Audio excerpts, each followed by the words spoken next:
akhirnya patah tubuh hilang berganti, hilang satu tumbuh seribu. Puji syukur kehadirat Tuhan Yang Maha Esa karena pada sore hari ini kita dapat berkumpul dalam keadaan sehat walafiat. Ucapan terima kasih kami aturkan kepada Bapak Uskup yang berkenan mentahbiskan anak kami, kepada para guru, para bruder, para pastor yang mendampinginya dalam karya dalam karya pendidikan selama 9 tahun di seminari. Memang kami di dalam hati rasa terharu, sekaligus saya teringat dengan apa yang disampaikan oleh Pastor Bernardinus kemarin waktu saya hari panggilan di Paroki Tumpang Titi pada waktu itu. Beliau mengatakan kalau berdoa tentang panggilan, semoga para remaja dipanggil untuk menjadi imam, bruder dan suster, tapi anak saya jangan. Itu kebanyakan Pak katanya. Jadi anak orang silakan, tapi anak saya jangan jadi pastor lah katanya.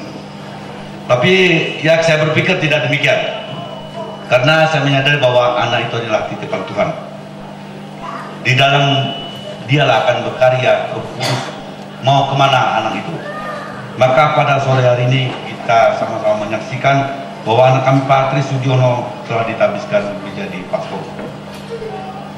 Terima kasih juga kami aturkan kepada pastor paroki Santa Gema, Dewan Paroki, panitia tahbisan, para donatur, serta semua saja yang terlibat dalam acara tahbisan ini.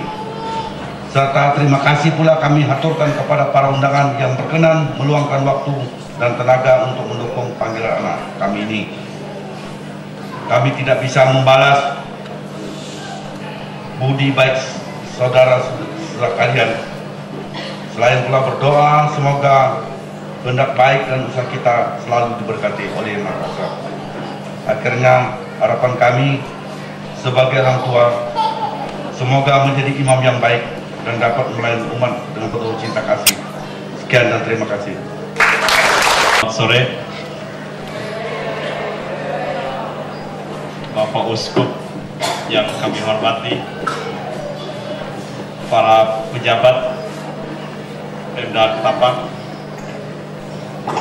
baik itu pejabat pemerintahan daerah ataupun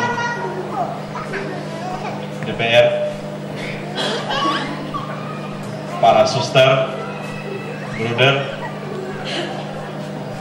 yang kami hormati, serta hadirin semuanya. Tadi sudah dibagikan kartu ini ada foto saya di sini.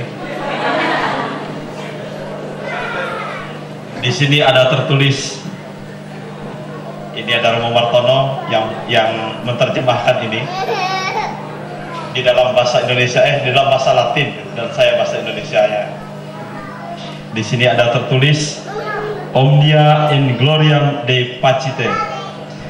Jadi kalau di dalam kitab suci itu, kalau kita tidak bisa menerjemahkan dalam bahasa Latin itu, kita buka kitab suci, yang penting lihat ayatnya. Jadi meskipun saya tidak tahu bahasa Latin, saya tahu terjemahannya. Saya lihat ayatnya dari 1 Korintus 10:13. Jadi kalau ayatnya itu artinya, buatlah semuanya untuk kemuliaan Tuhan. Tulisan ini tidak hanya sembarang tulisan, tetapi mempunyai arti. Latar belakangnya seperti ini. Titik tolak dari sejarah panggilan awal saya, seperti yang dikatakan Bapak Uskup tadi pagi. Sebetulnya apa yang diharapkan dari diri saya? Waktu di SMA pas-pasan, SMA Yohanes dulu. Pak Gumpul juga tahu. Setelah itu masuk di Nyerongkop juga, orang banyak tidak kenal dengan saya. Masuk Ton Rohani tidak terlalu banyak masalah. Waktu pertama mau kuliah, saya juga pernah mau di DO. Saya juga sudah memberitahu Bapak Uskup kalau saya mau keluar, tapi Bapak Uskup mengatakan coba saja sampai kapan kamu bisa keluar. Akhirnya saya juga bisa menyelesaikan studi saya selama 4 tahun. Kalau orang ujian negara itu, ujian finalnya itu cuma 1, kalau saya ujian negaranya itu 7 bidang studi. Karena itu Bapak Uskup menanya saya, kok nilaimu tidak ada A dan tidak ada C? Iya Monsinyur, kena setengah-setengah semua, jadi B saja. Sewaktu tahun pastoral juga, ya saya mengalami sakit di Marau, pernah di katedral bersama Pastor John. Pastor John itu termasuk pembimbing rohani saya juga waktu itu, pembimbing pastoral sekaligus. Jadi saya menganggap dia termasuk tokoh spiritual.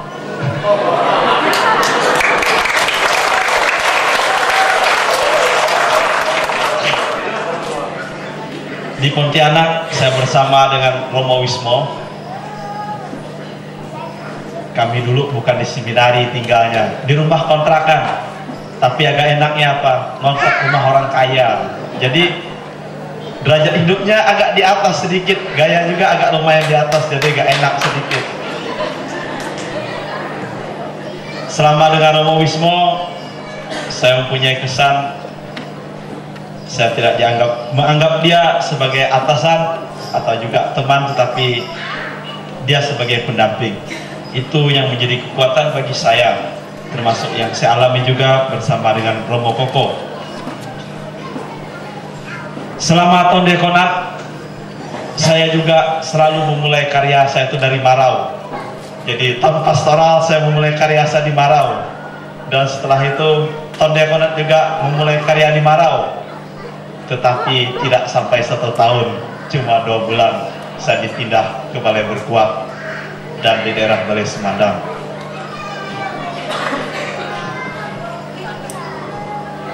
Sewaktu mengalami peristiwa panggilan seperti ini, perjalanan studi seperti ini, akhirnya kami waktu itu berbicara dengan Bapak Uskup, menentukan sebaiknya retret di mana untuk memutuskan bahwa saya terus menjadi imam atau tidak. Saya pergi ke Rawaseneng. Disitulah saya menemukan suatu pengalaman, menemukan suatu kehidupan yang berbeda sama sekali yang saya bayangkan dan tidak pernah saya alami. Orang menjadi rahib itu, mereka tidak berpikir status kamu itu sebagai imam atau tidak. Jadi mereka itu adalah berkumpul bersama dan berdoa siang malam dan bekerja. Jadi mereka tidak melihat status apapun. Sedangkan seorang pastor adalah hanya sebagai tanda dan sarana dalam perayaan Ekaristi. Peristiwa inilah yang mendorong dan menyemangati saya juga perenungan selama ini, sehingga saya juga menuangkan dan merefleksikan atas moto panggilan saya, Omnia in Gloriam Dei Pacite. Artinya apa?